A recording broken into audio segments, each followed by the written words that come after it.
एक पौराणिक कथा के अनुसार करवा नाम की एक पतिव्रता महिला थी। उनका पति एक दिन नदी में स्नान करने गया और नहाते समय एक मगरमच्छ ने उसका पैर पकड़ लिया। उसने अपनी पत्नी करवा को मदद के लिए बुलाया। करवा ने अपने तपोबल से उस मगरमच्छ को बांध दिया। फिर करवा मगरमच्छ को लेकर यमराज के पास पहुंची।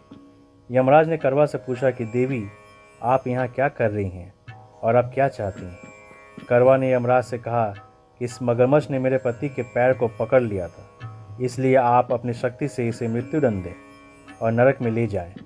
यमराज ने कहा कि अभी इस मगर की आयु बची हुई है, इसलिए मैं इसे मृत्युदंड नहीं दे सकता। यमराज की बात पर करवा ने कहा कि अगर आप मगर को मारकर मेरे पति को चिरायु होने का वरदान नहीं देंगे तो मैं अपने तपोबल से आपको ही नष्ट कर दूंगी।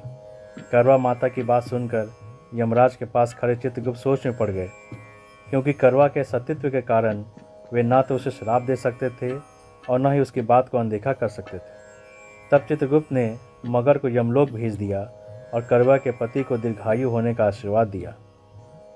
चित्रगुप्त ने कहा कि जिस तरह से तुमने अपने तपोबल से अपने पति के प्राणों की रक्षा की है, उससे मैं प्रसन्न हूँ।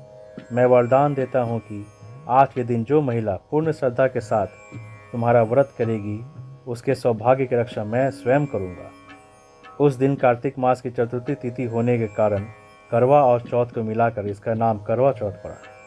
इस तरह से माँ करवा पहली स्त्री हैं जिन्होंने अपने सुहाग की रक्षा के लिए करवा चौथ व्रत की शुरुआत की थी। इसके बाद इस व्रत को भगवान श्री कृष्ण कहने पर द्रौपदी ने भी किया था।